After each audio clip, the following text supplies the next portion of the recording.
Life skills can be incredibly important as they can sometimes mean the difference between life and death. Many victims have escaped dangerous kidnappings thanks to their quick thinking and skills acquired over time through self-learning, watching films, or following YouTube channels. Today's case is a striking example of how crucial life skills can be. In February 2017, a young woman stepped out of a hotel in downtown Adelaide, Australia, and boarded a bus heading out of the city. Judging by her attire, she appeared to be a traveler on a tight budget. Her name was Divine Arkins, a 24-year-old born and raised in a small town in Belgium. From a young age, she had dreamed of traveling the world, and after graduating from university, she set out to turn that dream into reality. In just 1 year, she visited numerous countries including South Africa, Guatemala, China, Australia, and several remote continents. Divine quickly fell in love with the untamed beauty of Australia. So different from Europe, when she arrived in Adelaide, she realized that 1 year in Australia wasn't enough to fully experience the country's wonders. Thus, when her 1-year visa expired, she extended it. The issue, however, was that her visa was a working holiday visa, which required her to work at least 88 days in industries like agriculture, harvesting, or livestock farming during her stay. If she didn't meet the work requirement, her visa wouldn't be renewed for the following year. Divine began searching for a job online. It didn't take long for someone claiming to be a farm owner named Max to send her a private message. He mentioned that his farm was about a 3-hour drive from downtown Adelaide and offered her a job taking care of calves. Divine asked Max a few questions about the job, and he patiently answered all her concerns. Gradually, she began to trust him and warmed up to the idea of the work and the farm owner himself. Max arranged for Divine to take a bus to Murray Bridge, a town south of Adelaide, the next day. He promised to pick her up from the bus stop and take her to the farm. The following day, Divine boarded a bus heading out of the city to Murray Bridge. A pickup truck was already waiting at the bus stop when she arrived. She got into the vehicle, and the journey to her new workplace began. The farm seemed incredibly remote as they drove for more than 2 hours and even had to cross 2 ferries before arriving. The area was isolated, with no signs of neighbors nearby. Unbeknownst to Divine, she had fallen into a trap carefully laid by the man in front of her with his lies. His name wasn't Max, it was Jean Charles Bristow, a part-time farmer. Additionally, his farm wasn't as far from the city as he had made it seem. From the bus stop where Divine arrived, the farm was only about a 30-minute drive via the shortest route, passing through bustling towns. The local police station was just 1 kilometer away from Bristow's farm, but he exploited Divine's unfamiliarity with the area to take a detour that avoided all busy areas. He deliberately created the illusion that they were in a faraway, desolate place. Moreover, Bristow's family was actually on the farm, staying in a large house less than 300 meters from where he and Divine stopped. However, Bristow took advantage of a wooded area on his farm to block Divine's line of sight, making her believe they were alone on the property. This carefully orchestrated setup subconsciously made Divine feel isolated and vulnerable, weakening her psychological resistance. Bristow then led Divine into a pig shed that had been abandoned for years under the pretext of showing her the working environment. After chatting casually with Divine for a while, Bristow decided it was time to reveal his true nature. He suddenly became serious and told Divine that he despised drug addicts. He explained that a backpacker who had worked there previously caused significant trouble due to drug addiction. Hearing this, Divine quickly assured him that she had no such bad habits. However, Bristow claimed he didn't believe her and insisted on inspecting her body to check for needle marks. Divine rolled up her sleeves, revealing her unblemished arms. But Bristow remarked that addicts often inject drugs into their legs or feet, so he needed to check those areas as well. Alone in the desolate surroundings, Divine had no choice but to comply. She sat down on a worn-out sofa in the corner of the pig shed, removed her shoes and socks, and following Bristow's instructions, lay face down. Suddenly, Bristow moved closer and unexpectedly jumped onto the sofa. Pinning her down, he grabbed her arms, twisted them behind her back, and tied her hands tightly. Divine struggled with all her might, but Bristow overpowered her. He pressed a gun to her back, leaving her no choice but to surrender. He then stripped her of her clothes and assaulted her. Overwhelmed with despair, Divine thought her life would end in this filthy, decrepit pig shed swarming with flies. After the assault, Bristow wasn't done. He told her that he was a member of a powerful criminal organization operating in the area. He claimed the gang had an extensive network, including police officers as accomplices, and its main activities were kidnapping and human trafficking. Bristow emphasized that Divine was now a property of the gang. He said they would soon sell her into the adult entertainment industry in Sydney or Melbourne if she resisted or tried to escape. Gang members monitoring her would ensure her silent disappearance. Divine, utterly terrified, believed every word. She began obeying Bristow's orders and acted submissively, which pleased him greatly. Occasionally, Bristow would leave her alone in the shed. His family, living in a house just 300 meters away from the farm, had no idea about his crimes. So he would return home occasionally to avoid suspicion. At dusk, Bristow would return to the shed, threaten Divine again, and then leave in a hurry. Before leaving, Bristow rummaged through an unused refrigerator. In those brief moments, Divine caught sight of some metal hooks inside. This gave her a glimmer of hope for escape. If she could get hold of one of those metal hooks, she might be able to undo the chains binding her hands and feet.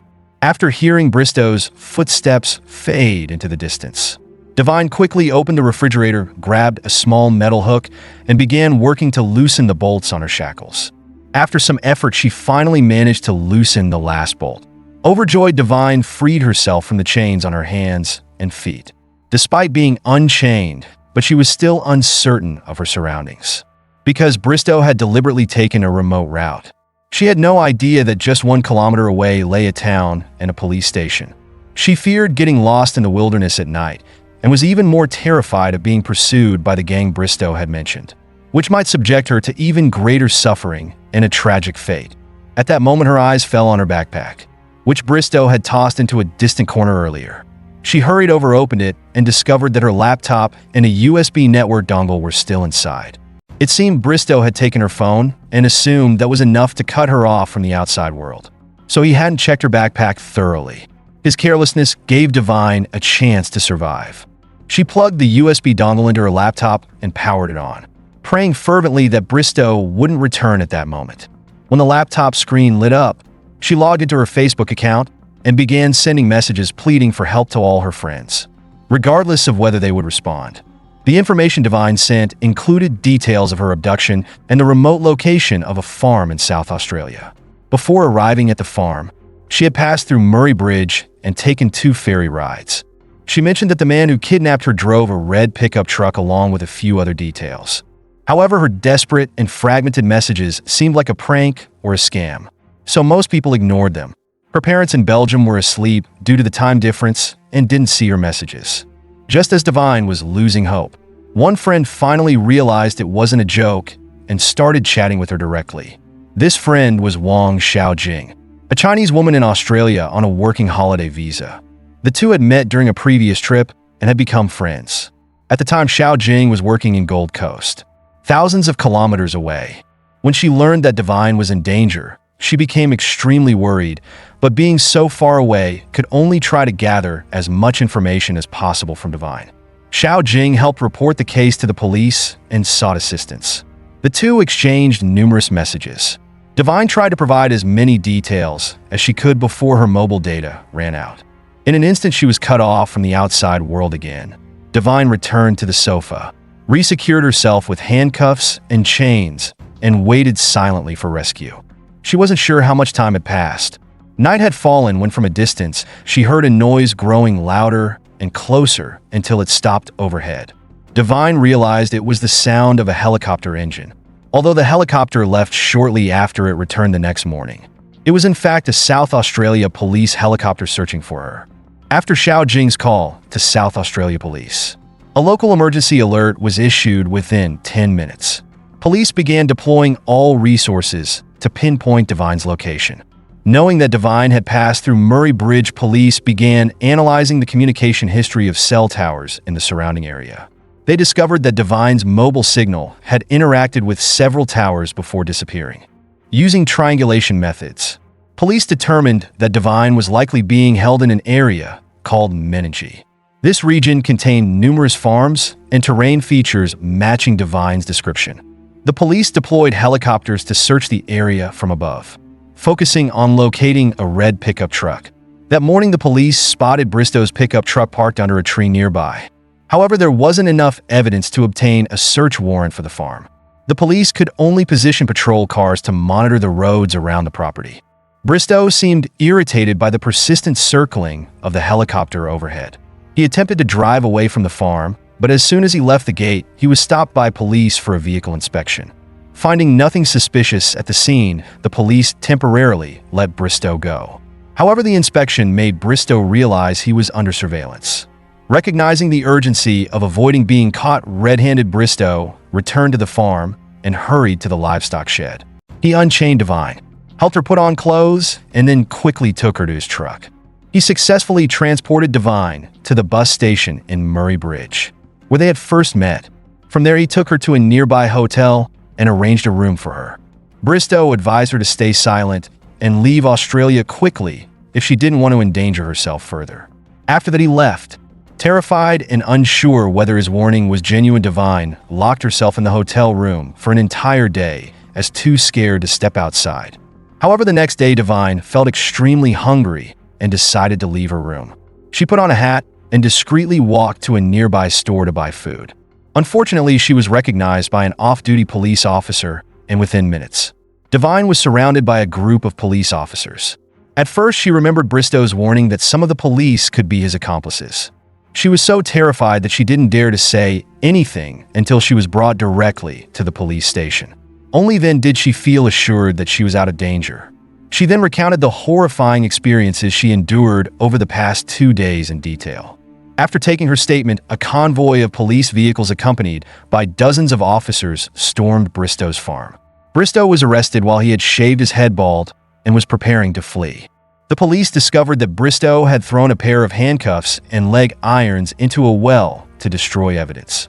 They also found Divine's mobile phone submerged in a tub of water and a replica gun Bristow had purchased online hidden in the farm's grass. In the livestock shed where Divine had been held, forensic evidence, including DNA, confirmed she had been imprisoned there for several days. Bristow's family was initially shocked when the police arrived and presented the accusations. After understanding the full extent of the situation and seeing the evidence police had collected, they finally realized the truth about Bristow. Following his arrest, Bristow continued to deny the charges, claiming he had been falsely accused. However, even his family testified against him in court. The court sentenced Bristow to 18 years in prison for kidnapping, rape, and other serious crimes. As for Divine, she suffered severe psychological trauma and took a long time to recover. Although the case did not result in loss of life, it was incredibly serious. If the person kidnapped had not been a strong, resilient, and quick-thinking woman like Divine, the outcome could have been far worse. Survival skills in dangerous situations such as being kidnapped are crucial. Equipping oneself with knowledge and mental preparation can significantly improve the chances of survival. Most importantly, survival skills are not just about reacting when an incident occurs, but also about being prepared beforehand.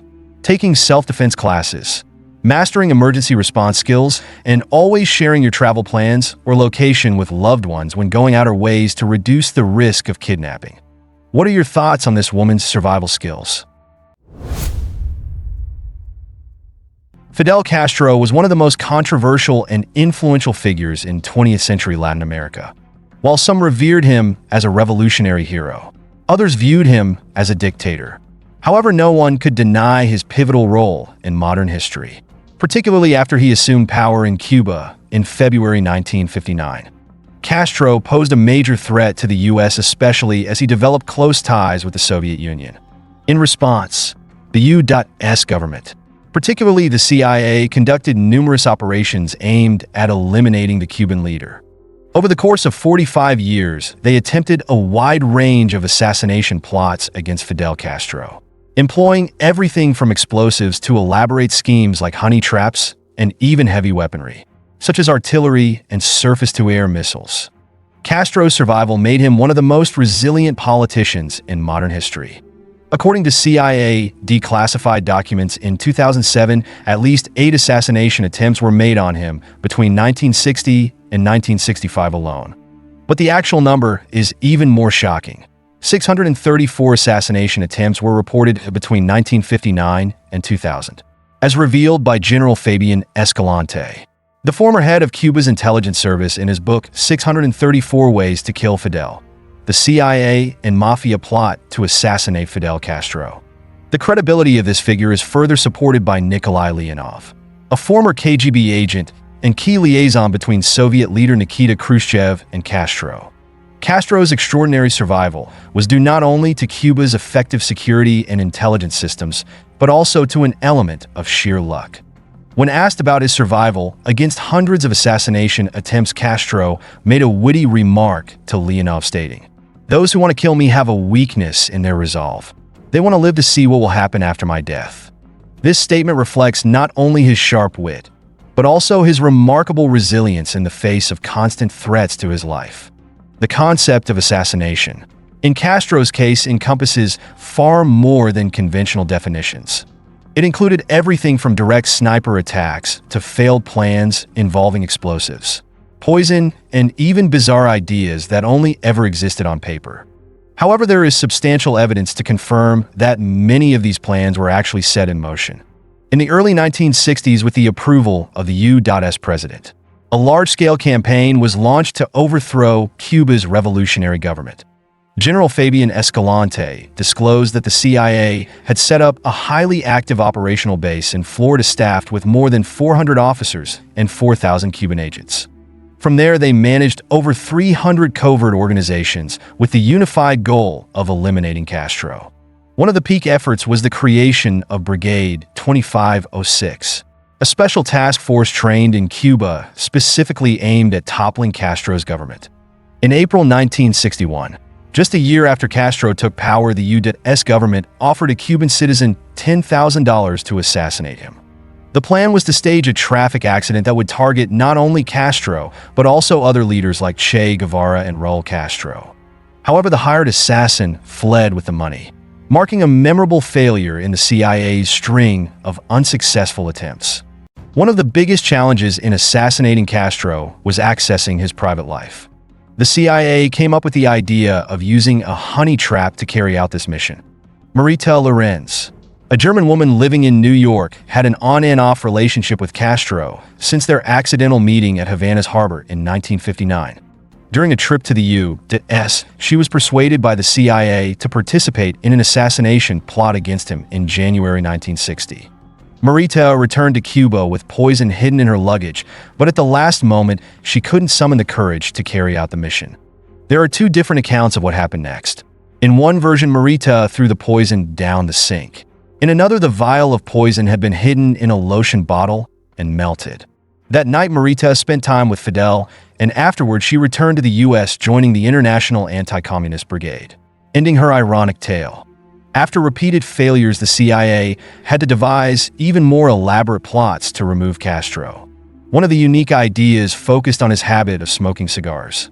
In 1961, the CIA planned to send him a cigar laced with botulinum toxin, a deadly substance capable of killing upon contact with the lips. However, the toxic cigar remains a mystery. Perhaps an operative had second thoughts, or Castro's security team uncovered and foiled the plan just in time. In September 1962, another group planned to attack Castro with grenades at the Plaza de la Revolution during a ceremony marking the anniversary of the Committees for the Defense of the Revolution. The Cuban government, however, discovered and stopped this scheme, arresting members of the group, including Ángel Mesa Puentes, Teo Fernandez, and Roberto Porto Infanzon. Attempts to assassinate Castro didn't stop there. In May 1966 and August 1969, several more grenade-based plots were uncovered and foiled. Grenades became a common weapon in the late 1960s for efforts to eliminate Fidel Castro. Undeterred by these setbacks, the CIA once again returned to the idea of cigars, but this time, instead of using poison, they attempted to use explosives. The plan involved placing a bomb inside a cigar designed to detonate upon opening, intending to kill anyone nearby. In 1966, during Castro's diplomatic tour, a CIA operative was assigned the task of secretly placing a box of cigars in Castro's hotel room. However, the plan was ultimately scrapped at the last moment for diplomatic reasons, fearing the assassination might have serious consequences on international relations. In the early 1960s, in a desperate attempt to remove Castro, the CIA even collaborated with Samuel Momo Giancana, a notorious Italian-American mafia boss known for smuggling and murder. These mafia organizations had suffered significant losses when Castro's revolutionary government confiscated their casinos and hotels, making the assassination of Castro a priority to regain their financial interests. One of the clumsiest yet closest attempts to poison Castro involved chocolate milk. In March 1960, the CIA planted a mafia-connected waiter at Havana Libra Hotel, where Castro often visited. When Castro ordered chocolate milk, the waiter prepared to poison him, but found that the poison capsule had frozen in the refrigerator and shattered when he tried to retrieve it. By the mid-1960s, the CIA devised even more daring assassination plans targeting Castro's personal interests. For instance, one idea involved planting a seashell rigged with explosives at a location where he frequently dived, or using a diving suit contaminated with deadly bacteria, which a lawyer would present to him during prisoner release negotiations. However, both plans remain mere concepts. One of the most sophisticated ideas involved creating a fountain pen capable of delivering a lethal dose of poison within minutes. A CIA operative in Paris handed this device to Rolando Cubola, a Cuban dissident official. However, the agent ultimately abandoned the mission due to the high risks involved.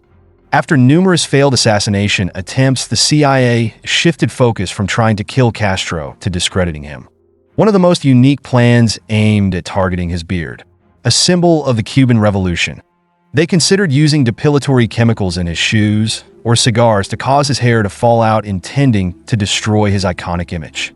However, this bizarre plan never came to fruition, though it has been recorded as one of the more peculiar attempts in history. In January 1985, Cuban intelligence uncovered a bold assassination plot. The operation, codenamed Saturnino Beltran, involved anti-Sandinista Nicaraguans and Cuban exiles from Florida. Their plan was to use a surface-to-air missile to shoot down Fidel Castro's plane as he traveled to attend the inauguration of President Daniel Ortega in Managua. However, Cuban intelligence managed to thwart the attempt in time. Nearly a decade later, in November 1994, another scheme was uncovered during the 4th Ibero-American Summit in Cartagena, Colombia. Intelligence revealed that the Cuban-American National Foundation intended to assassinate Castro using a .50 caliber Barrett sniper rifle, which had been smuggled in from Miami. Like previous plans, though, this one was also foiled before it could be executed. By 2000, one of the most audacious assassination attempts took place when Castro visited Panama. Cuban security forces uncovered and arrested 4 individuals, including former CIA operative Luis Posada Carriles, a highly dangerous figure plotting to plant 90 kilograms of explosives under the stage where Castro was scheduled to speak. Carriles, a known master of clandestine CIA operations in Latin America, was also suspected of involvement in the capture and execution of Che Guevara. After decades of failed assassination attempts, the U.S. ultimately abandoned these efforts in the early 21st century. Castro lived to the age of 90, passing away in 2016. Leadership of Cuba was then transferred to his brother, Raúl Castro, who held office from 2008 until April 2018, after which Miguel Díaz-Canel assumed the role of president of Cuba in October 2019. In a fascinating anecdote shared by Russian President Vladimir Putin during an interview with American journalist Oliver Stone, Putin recalled a conversation with Castro about the numerous assassination attempts. Castro had asked, "Do you know I'm still alive?" He answered his own question, "Because I personally manage my security." This simple statement sheds light on Castro's extraordinary ability to survive hundreds of assassination attempts throughout his 5 decades in power. What are your thoughts on this incredible story? Feel free to leave a comment below to share your perspective. Don't forget to like and subscribe to support this channel. Thanks for watching. Goodbye.